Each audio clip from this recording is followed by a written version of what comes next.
That was frightening. Good morning. Hi. Hello. How's it going? Konnichiwa. How is everybody? Wow. Ladies and gentlemen, welcome back to your third favorite fishing podcast. Third? Yeah. That's fair. I'll take third. I'll take third. Third's solid. Third's solid. There's like 6 I'm not fishing gonna podcasts. complain. I'm not so gonna I put complain with ourselves in the third. middle of the pack. Yeah. I appreciate that. Yeah. And your favorite college fishing podcast, That's because we're the only one. of which we're going to talk very little about college fishing today. Yeah, there's next to nothing going on at the college level right now. Yeah. Next we're to excited. nothing. Well, I'm gonna ask a question that's college bash related. Yeah, we're gonna kick this episode off with Questions. kind of like a general discussion questions. Yeah.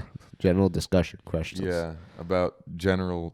I got a good one. discussions. I got a good one too. Then go ahead. I I'm think you're excited. gonna like this Go one. Yeah. first. So Wow, you're not reading it? It's off the top of your no, head. it's right off the top of my It's in there. Or right off this thing. Look at that. That's Look at that, right folks. in there. Groundbreaking.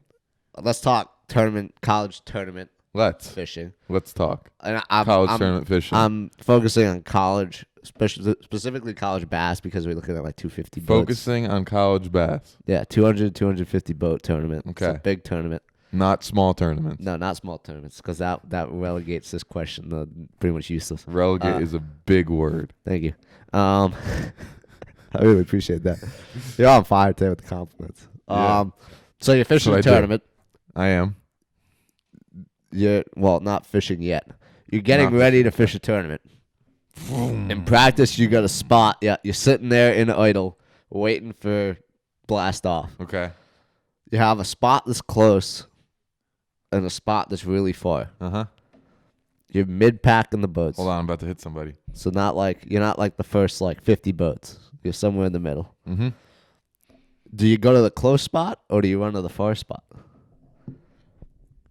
And I'm not saying you can't hit both, but which one would you rather go to first? Because, the close spot, you could end up with someone in there. The far spot, you probably beat someone to it. No. Well, maybe not you because you got a slow-ass boat, but That's where you're wrong. standard college kid.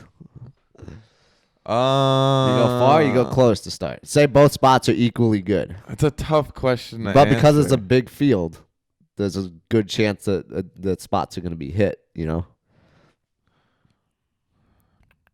I would say being that it's a 3-day tournament, I hit the close one first. Close one first. Interesting. Okay. Yeah, save the far one for further days and hope that nobody finds it. I Okay. try and scrounge around close. Oh, I don't know.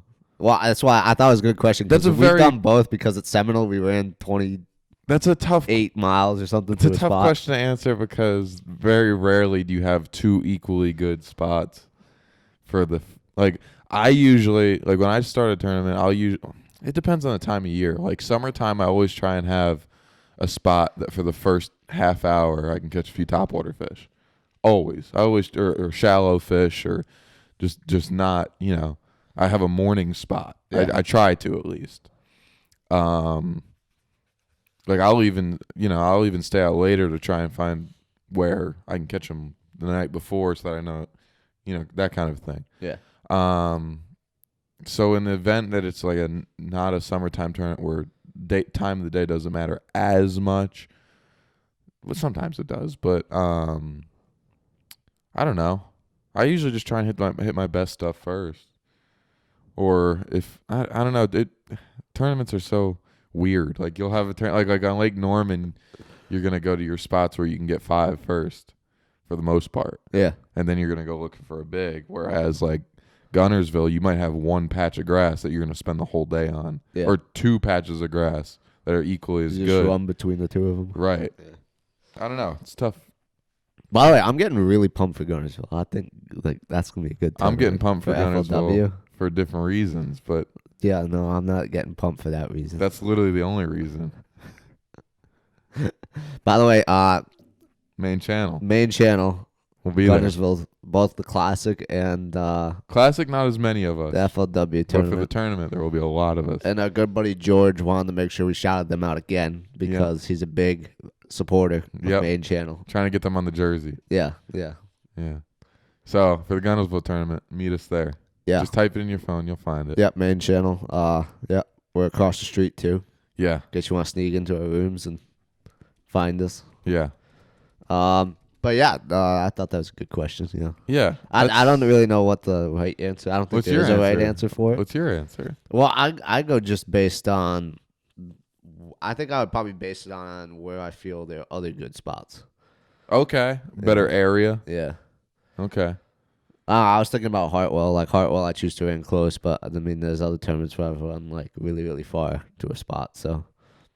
Yeah. Yeah. I feel like if an area's got more potential around it. Well, I don't know. At the same time, like if I got both two spots that are equally good, one's in a really good area, the other's in a dead zone, but it's one good spot. Yeah. I feel like I'd run to the dead zone first. That way, if I run to the other area and there's someone on my spot, I feel like I can Move make around something a little happen. bit more. Yeah. And kind of wait. So, but yeah, that's smart. I think it's very situational, but I thought Yeah, it is. thought I'd see It what is. you said. But it is interesting. What do you got? What's your question? This is a time of the year question. I mean, it will be. Tis the season. It is. Tis is the season. To be holly. It will become. I feel like this is a good time to bring it up, being that I mean Black Friday and all the deals and stuff have passed, but you still hope need. you all wasted a bunch of If money. you're on like Pack myself, Warehouse. you still need to buy a lot of people a lot of things, and probably yourself in the process. Where's this going? I'm dying to see where this is going. What would you suggest? Is there any new products that excite you personally? Is there any old products you feel like someone needs to have that not a lot of people do have? This is a good question. What screams out to you? If you're meeting you're meeting me for the first time. Somebody new you know, product. So you're meeting me for the first time. Somebody you know fishes a lot. You have something up your sleeve that you've been using for 5 years that nobody else really knows or talks about. It could be a bait, it could be a boat thing, or it's something that just came out. What do you got? Give me something. This is a good one. Yeah, I thought it was a good discussion. I feel like I'm gonna have to ruminate on this for a second. Okay. So a new bait or a bait that Not is bait. It like doesn't have to be a bait. It could be anything. Anything having to do with the realm of bass fishing. something new, something new, or something that's been around for a while, or both. Yeah. Well, either or. Give me 5 products. Give me 1. Give me. I don't care. All right. Let me think on that. Okay, because I got one. I saw it on Bass. Why? What do you got? What do you think? I don't know where it went. It was. I don't know who makes it. I don't know much about this product at all. What do you know? It's it catches bass. No, it doesn't. Oh. It's some kind of smart battery thing. That's really descriptive. Is it the one that charges your trolling motor batteries as you run? Is that the one? That's one of the things it does. Hold on, I gotta see if I can find this in my history. But I'm mad at myself right now. Let's see. Products. Damn. Lures. What's a lure that's just No, it was some kind of. It's like I guess it's the size of a battery charger, and it manages all of your batteries, and it will distribute power from one battery to the next. So say your cranking battery's at 40%, but your trolling motor batteries are at 90.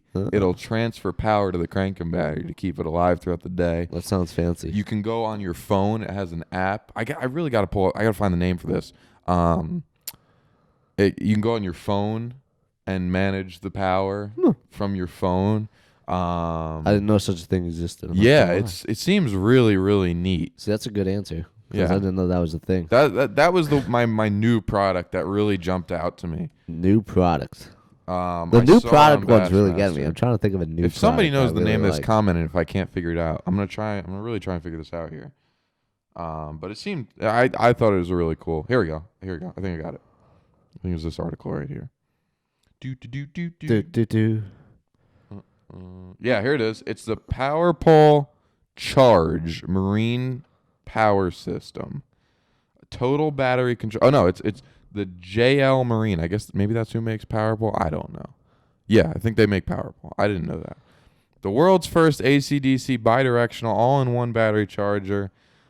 It will charge your batteries when connected to a 120-volt power source or while the boat's engine is running. That's the one I was talking about. Compatible. It charges it while it's running. Yeah, compatible with any type of marine battery, AGM gel or lithium. I'm not going to just read you this. But yeah, I mean, it seems really, really neat. That's a really cool product. I don't know what it costs. It's probably way more than anything I can afford. But I'm into this. I think like it's a that. super cool that. product. Charge power station. I'm gonna see how much it costs. How much is it? Yeah. That's cool though. I like that idea a lot. Really neat. I like the thing you can go to your phone. Power how you need it. Maybe it's not out yet. I don't even know if it's out yet. It doesn't find it. I don't know. I don't know if you can buy it. But I don't know. That was cool. That was the thing that jumped out to me. That's what really gave me the idea of it. Oh wait, here it is, I think. It looks like it's $1,400. Yeah. Yep, it's $1,400. Which I think G Swindle runs that. I mean, I feel like it could be worse. I mean, that's pretty cool. I obviously can't afford it. But yeah, I mean, this is cool. Maybe we'll pull it up and maybe our tech guy can put a link in it. Put a link in there. And yeah, that's cool. I'll put a link for that in there. That's pretty cool if you haven't seen it. It's a really neat if you have the money, you should read about it. That's pretty cool. Yeah. Yeah, it's really, really neat. I like cool that. idea. I love it. That's cool. Yeah. I dig. He digs. Dude, you're still really stumping me on stuff that I can keep going if you want. On stuff like I got like things in the back of my head that like to me not a lot of people throw. But I like to throw. Do you have anything that you use for the boat? For the boat specifically? Or for the truck? Or for the trolling motor? Not particularly. You know, I feel like I run a very standard setup. Like I don't got anything really, really crazy special. Nothing out of the box? I mean, I feel like everyone's really got iPilot right now. So, I mean, I can't even talk iPilot. Some of us do, maybe. No, well, I mean, I feel like it's not like a secret that iPilot's really good and really helpful, you know. I love iPilot. Love it. Mm-hmm. I got one. Go ahead. This is going to make people mad. I love this is going to tie into the iPilot. I love the iPilot remote, and you know that. Oh, yes, he does. I love the remote. I don't understand why more people don't use it. I never see anyone use it, actually. No. I think it's super helpful, super handy. Okay. Especially if you're fishing with other people. Like, you know, sometimes you're fishing with people who don't know how to run the trolling motor. Yeah, which is the majority of people. Right. You know, if you're doing something, you can not crash into the shore. Yeah. Or have a guy fall off the front of the boat trying to use the trolling motor. Yeah, you could be helping someone in the back of the boat while running the trolling motor. Or running, if you're like culling or something, like, it's there. It's nice. It's useful. Yeah, no, for sure. I dig that a lot. Another thing, I'm gonna go lure now. Lures don't get used too often, because I like to rock the boat. Yeah. Yeah. The big whopper plopper. Yeah, he's an idiot. It's a great whopper plopper. I would suggest for someone who me personally, I'm super duper annoyingly picky. Yeah. With my gear. I know. And everything. Really, really bad people. And I have a really hard time finding a line of rods or reels or line that I dial in on and like. And when I'm using anything other than that thing that that I come to like, I get agitated. Oh yeah. I am pretty specific about bait casters. Yeah. And it's gotten to the point where I've locked down and obviously I don't have all of this reel. I don't have a rod that I've fallen in love with. I still don't. You know, every one of my rods is different. Yeah, and he has not a single one. 30 rods, and every single one's a different company. Yeah. I don't have a rod company that I love. I have some models that I love, but that's a different story. Reels, on the other hand, I do. As a college guy or a high school guy or just somebody who's not trying to break the bank, I don't want to spend more than $200 on a bait caster. I don't want to spend more than $100 on a bait caster. If you're looking for the under $100 or around $100, I would suggest the Lose LFS if you haven't tried it. Yeah. I think it's a phenomenal reel for the money. Yeah, I got a couple. Phenomenal, like really, really good reel for the money. I haven't had too many problems with them, and they cast a long ways. Yeah. They really do. You can feel there's some with the LFS. It's a little plasticky. It's a little gimmicky. It's definitely a little plasticky. But for the money, it casts great. Now, if you're gonna spend the extra $50, $60, I have been using the Daiwa Tatula for probably 3 or 4 years now. It's pretty nice, I gotta say. Of my like 12, I casted it a couple weeks ago. It's pretty nice. Yeah, of my like 12 or 13 baitcasters, I think I have 5 or 6 of them, and I love these reels. I love them. I wish every one of my reels was one. They recently came out with the 100 and the 200 size. I don't own the second generation. I own the first generation one. Only the 150s, and I love them. I really want 100 for like smaller stuff. But if you're looking for a great reel, dependable, not gonna break the bank, the Tatula 100 or any of the Tatulas, whatever size you're looking to use it for, phenomenal reel. Really, really So great you wouldn't reel. get the Daiwa Steez Type A No, I would not. I would rather buy 3 or 4 for Tatulas. $500. And I also have my reels I have locked. If I could only buy one company, like, I don't know, model of reels, I have them for baitcasting and I have them for spinning, and you agree with me on this full-fledged. What's the spinning? What Shimano? No, spinning. Spinning. Yeah. The P. Fluger. Oh, the yeah. Fluger President. Fluger President. That is the greatest reel ever on the market. It is. It's less than $80. It's like $60 or something. It is. I tell you and right it's now, bulletproof. if you're having trouble with spinning reels, and before I found the President, I had a lot of trouble with spinning reels. Oh, yeah. I bought $150 spinning reels. I bought cheap ones. I never found one that I liked. They'd break on me. The drag would suck and go out. And I found the Fluger President, and I will never, until I have a reel sponsor that's paying me to use another reel, I will never buy another reel. We'll just get Fluger as a sponsor. It is. Oh, it's so good. Hands it's down. a great reel. I have not found it better. I've used the really nice Shimanos, the $150, $170 Shimanos. I will go to the President over them. I love this reel. It's $60 on Tackle Warehouse. I mean, it's a great reel. You can buy like 5 of them. No, you said spinning, and my mind automatically went to saltwater. No. And yeah, I don't know why I did that. I have, I think, 5 or 6 spinning rods, and every single one of them has a Fluger President on it. I have 3 President reels. Yeah, all of my spinning rods have a President on them. And don't buy the carbon one. Oh no, I had the carbon one. The carbon one, the handle broke off on it. Buy the cheap one. Buy the $60 one. The cheap one is the same. You won't regret it. It's the same, like gears and bearings as the more expensive one. It's just aesthetics is the difference. Yes. There's a cork handle. Yes. And a carbon fiber handle. Arm. Yeah, and it's weaker. It's not good. Yeah, it's not as strong. What was I gonna say though? To be fair, the only thing about the President I will say is if you use it a ton like I do, 2 things are going to happen. One, when you reel, it's going to start making noise. It's not going to affect the smoothness of the reel whatsoever. At least in my oh, what I've mine have seen. started making noise. Mine is just as smooth as it ever. It's almost smoother, but it's like, but it's phenomenal. There's no problems with it. Oh, mine don't make any noise. And I have one of them where the drag works like perfect, but it doesn't make a sound.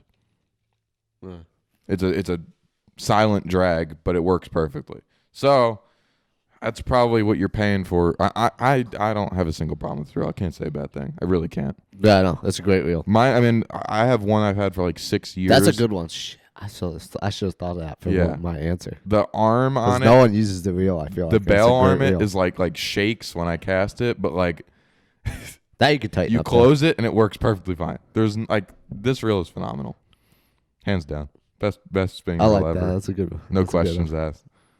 And if I want to, can I get people mad? Why? Does Seaguar watch our podcast? I don't know. UNC Charlotte is sponsored by Seaguar. Oh, it's good stuff. Braid, yeah. No, I wasn't gonna go there. I wasn't gonna go there. Oh. I was just gonna say that if you aren't into fluorocarbon yet, or if you're having a tough time finding a good fluorocarbon, I did. I had a really tough time finding good fluorocarbon. I like this stuff a lot. I would suggest. I know it's too expensive. Sunline Sniper FC. Oh, you're going for that. It is. I like Subraze X. It's nice. Incredible. This one, the flipping one, is a lot stiffer. I mean, it works really good if you're flipping in a super heavy cover. Yeah. But it doesn't cast good. It doesn't cast good. Yeah. Yeah. That's probably for flipping. Yeah. But yeah, I like a Braze I X, see now. If you're looking for, even Red Label's not bad. Yeah, I was gonna say if you're looking for a fluorocarbon to get into fluorocarbon fishing, you don't want to spend a lot of money. Red Label's good stuff. Yeah. It's good stuff. The only problem I have with Red Label is knot strength. Yeah. It doesn't have the same knot strength as other fluorocarbon. The Sunline Sniper, was that comparable to, like, cigar wise, price point wise? It's comparable to InvisX. InvisX, and it's better. I will openly say that. InvisX is much stiffer. Yeah. Dude, the Sunline's a lot more pliable. The Sniper FC handles like mono. It's incredible. It's so good. I haven't used it in too long. Talk about a line that no one uses anymore right there. But yeah, Bryson Hendricks. Yeah. Orange mono. Ew. Jesus. But braid, I don't. Why do you throw anything other than Power Pro? Yeah, I don't know why you would. I mean, I've actually heard that That's the like Sunline that's FX like or SX is okay. No, there's no other. I don't think there's no other compares braid. to Power There's Pro. no other braid. For some reason, it's cheap and you can get it at Walmart for like $12, and it's good. Never let me down. Yeah. I have my one present that I have for Ned Rigs. I have 8-pound braid on there that's been on there for 4.5 years, and it's just starting to give out. Actually, I have one that I like. You do? It's not Power Pro. Okay.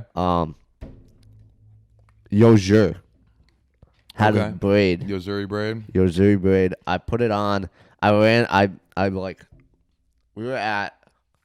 think we were at Gville 2 years ago, and I bird's nested or wind knotted the crap out of Power Pro on one of my President reels, and I put the only thing Walmart didn't have Power Pro, that Walmart. Oof. So I bought the Yozuri braid, and I still use it. It's like 2.5 years old, and it's still good. Wow. Yeah. All right. I've heard the Daiwa stuff isn't bad either. The X8 maybe something like. And I don't know. I've heard the Daiwa it's just stuff hard to isn't bad. argue against Power Pro. It's just they're OG. Yeah. Anyone that's got OG stuff, it's gonna be good. It's like chatterbaits. Yeah. We could talk forever about this stuff. But yeah, let's go into maybe we'll do that. Maybe in the coming weeks we'll have like a tackle. A tackle. We'll talk about what we use. I like that. Like our favorite stuff. I think that'd be a good episode. That'd be a good episode. Yeah, and we'd like to hear brainstorming.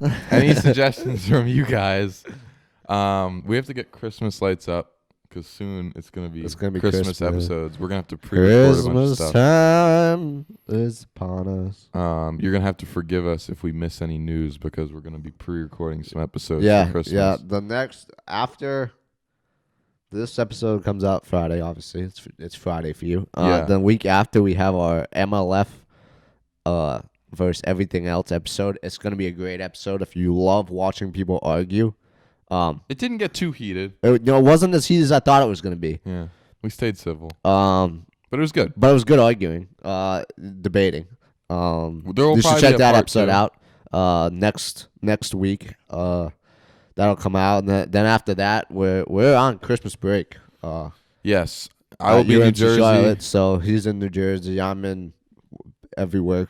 Yeah. Except Charlotte. Yeah. So and, we won't be able to record at a weekly basis. Yeah. So we're gonna record a bunch of episodes in the coming days. Yep. And this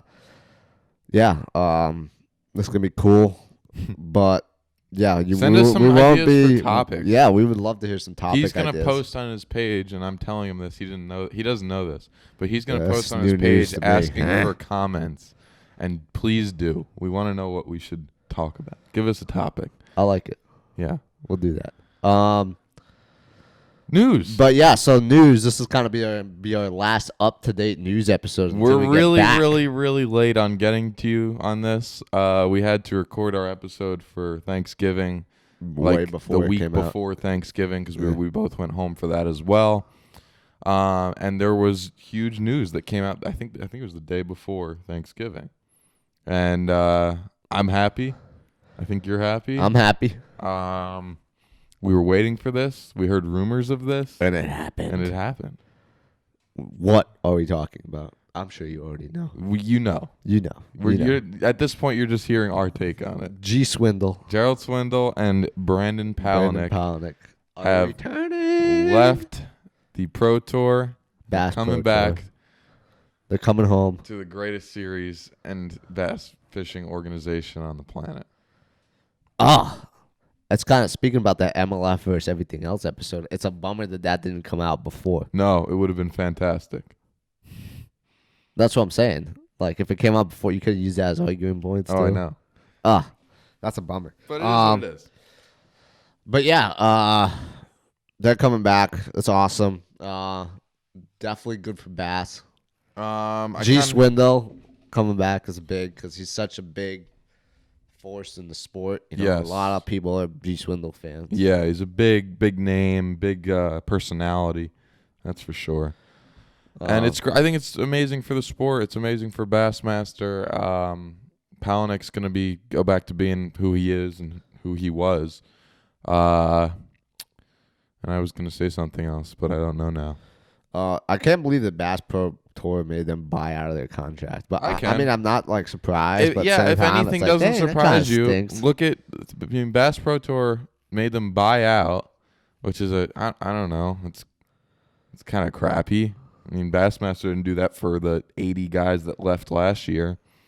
And I think it's really good, and it's really smart business decision on Bassmaster's part to just let him back let him back in via the legend exemption, which is how David Fritz, Paul Elias, and some of the other older guys have gotten back in the Elite Series without having to qualify through the Opens. I think that was a really smart move by them. There might be some guys that are hurt by it.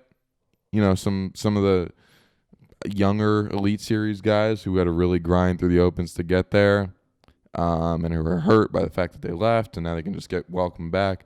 But I would say you got to realize what these guys do for the sport, what they have done for the sport, and how they're going to help. Inevitably, them coming back are going to help the other Elite Series guys. Yeah, I think it's a good learning experience with any of the younger guys coming up. You know? Yeah, for sure. I mean, they're good. They're really good. So. Yes. And in turn, Brian Thrift and David Dudley went from the FLW Pro Series or the FLW Tour to the Bass Pro Tour. So that's interesting.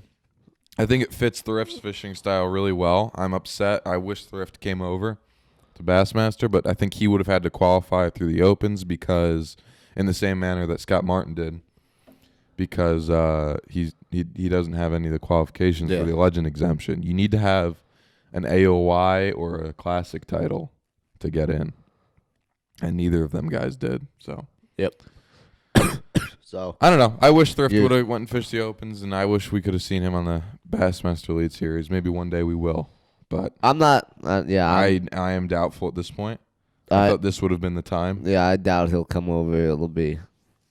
He'll stick to that. Yeah. Unless he really hates it. Right. I think he'll do very well. Might. I think he'll do very well over there. But who knows?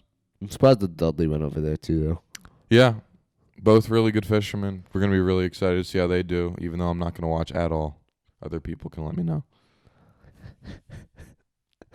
Stubborn. We need an MLF like call-in guy for our pro stuff. We do. Because neither of us really pay attention to it. And then Andrew Upshaw is fishing the Opens. Yep. For those who don't know, he's a big, he's a younger guy. Big FLW guy. Big FLW guy. With Scott. Buddies with Scott. That's probably part of the reason as to why. Yeah. I saw the other day. I actually didn't know this. Bassmaster posted an article of bass, like just BASS firsts. And Andrew Upshaw was the first college angler to fish in the Classic. Really? Yep. In 2012, he was the first one they let into the Classic. Where'd he go? I think that was like the Louisiana Delta or Red River. Huh. That was that was the last one that KVD won. Yeah. So a little history for you. That's cool. Yeah. I like that cool little history fact. Yeah. So it's cool. He's coming back to Bass after having a solid career over at FLW. And that's the news. That's the news. I like Upshot coming back, but I do as well. I don't know. I kind of feel bad for the open guys that are like now going to be fishing with Scott Martin, Andrew Upshaw, and a couple other people. Hate to see it. Yeah, you hate to see it. That's tough. For anyone, and it stinks because they're both going to fish both series, I believe. So it's like you can't get away. Hey, from it's just rewarding. Look at it this way. It is rewarding if you beat them. If you beat them, it's rewarding. If you beat them, yeah. And if you lose, you. Once again, two great fishermen. If you beat them, it doesn't feel any better. I'm gonna put it that way. It would for me. It wouldn't feel any better to lose to them. I don't care if I lose against anybody. I don't care who it is. It makes me feel 0% better. You still salty? Yeah, because it's me versus the fish, not me versus the fisherman. Boom. Boom, roasted. Yeah. I don't know if anyone else is gonna come over, but I'm curious to see what they do if they don't. I think qualify, the moves. I think. What do you think they do? Like, what does Scott Martin do if he doesn't finish and fishes the opens again? Top 3. Fishes the opens again. He just does it again. 8 events. It's the same schedule. Honestly, it's probably cheaper than fishing the tour. It is cheaper, but the prize isn't as big. No. What is it to win an open? I think it's like in the realm of $50,000. But if you win one and fish them all, you go to the Classic. Yeah. So. MLF is losing some momentum. I wrote in my notes MLC. MLC. Major League. Keep it PG. I know. I was gonna go. I was gonna go after X.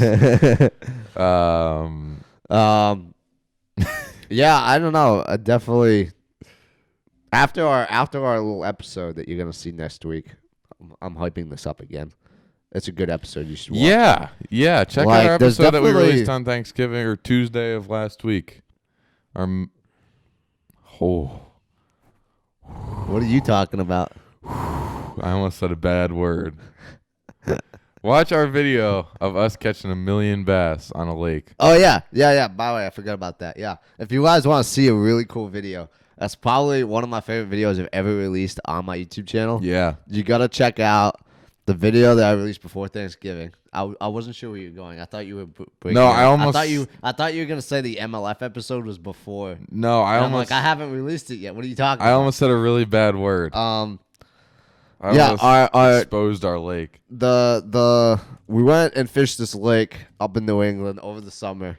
New York, not New England. Sorry, New York. And just for a quick overview, it's really cool to watch. We caught 100 bass. The title of the video is "The Craziest Day of Bass Fishing Ever." That's the one. It's a great video. You gotta check it out. We caught 100 bass. The little caveat to that: we fished overnight. Yes. And so the night catches aren't on camera. Yeah. But the day before, when we started and then our finished, the last like 40 fish are like on camera. I don't know how many double ups we had. Like at least I have to 3 sit or there 4 and or watch 5. it. 3 to 5. I think there were like 4 or 5 double ups. 3 to 5 doubles.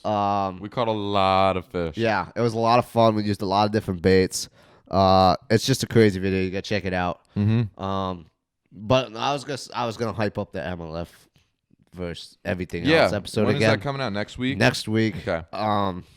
It's just cool to see because we've never really had anyone that supports MLF on the show before. And my buddy does. He loves MLF, so he came on and he was all about it. And it's interesting to see his takes. You know, we always kind of hate on it, so it's nice to see someone that likes it. But I gotta agree. Like, I don't know. Momentum is being lost. I think, as simple as that. Yeah, I think it's I don't know. They came out with a bang. They got a lot of guys to come over. Now they're coming out. And I don't know. I don't pay attention to their crap, but they came out with some new thing to try and hold on. I'm holding the phone here, folks. Here's the one thing I will say about MLF that I do really like, and they don't do it, which is why it confuses me. I like when they go to different lakes in the same tournament. I think that's cool. But they always most of the tournaments are all on the same lake. Like they're like maybe like 2 or 3, I think, events that are on different lakes. The one in North Carolina they go to like Jordan Falls and Sharon Harris, I think. I don't know. MLF came up. Sorry, but go ahead. And I don't know. I like that, but because they don't do that, I think they're losing a little bit of momentum because it's not as fun to see someone fish the same lake for like 6 days and beats the crap out of the lake, and I don't know. They come out with some news thing, some major news thing for them, and with a different tournament. Yeah, the heavy hitters. Yeah, the heavy hitters tournament. I don't know what it is. See, they're already trying to come up. I thought the other tournaments were heavy hitter tournaments. It's dumb. They're trying to come out with different things because they're losing viewership is what I'm getting at here. Heavy hitters will put big fish at a premium in 2020. Dun, dun, dun. So you mean they go to a 5-fish limit? I wouldn't be surprised. Sorry, we're reading. We know nothing about what's on Eufaula. Oh, that is dumb.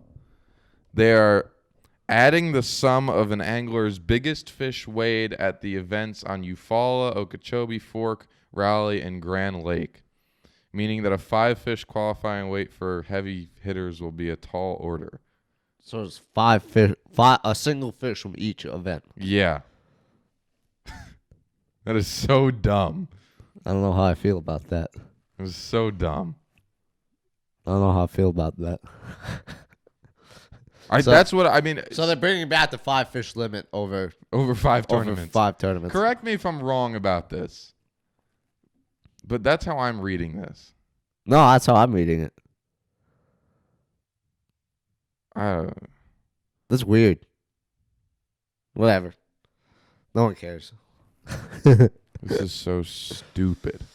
So, but yeah, check out the episode next week. Y'all are gonna love it, seriously. And check out that video I released before Thanksgiving. Like I said, it's one of my favorite videos we've released. I think it's also my longest video I've released too. It's like a 20-minute long fishing video. It is long. And but unlike unlike other fishing YouTubers, it's actually 20 minutes of fishing. Yeah. There's no talking. It's literally just us catching fish. Well, I'm sorry. I talk for like 2 minutes, which is what people like to see. And then I interrupt your talking. With you do. Which I thought was fantastic. I'm literally talking about how great the day is. Yeah. And he whacks one like behind me while I'm talking. And then I catch one on the next cast. Yeah, something like that. I caught him back-to-back casts while you're talking about. Yeah, in case you didn't believe how good the fishing was, he proved it and caught 2 fish in a continuous shot. Like there's no cuts, nothing. It was so good. But yeah, I'm gonna watch it now. We appreciate you guys listening. Yeah, like, comment, share, all that good shit. All of the above. Podcast app, YouTube, Instagram, all of the above. We really appreciate it. And if you have any ideas, hit us with a comment. Yeah, and he's going to post asking for episode ideas. Yep. One of the ideas we just came up with. Yeah, the gear one. I kind of like that one. Talk about all the stuff we use. That'll be exciting. But yeah, tight lines, guys, and hope you guys have a great weekend. And we'll see you next week. Peace out. Bye.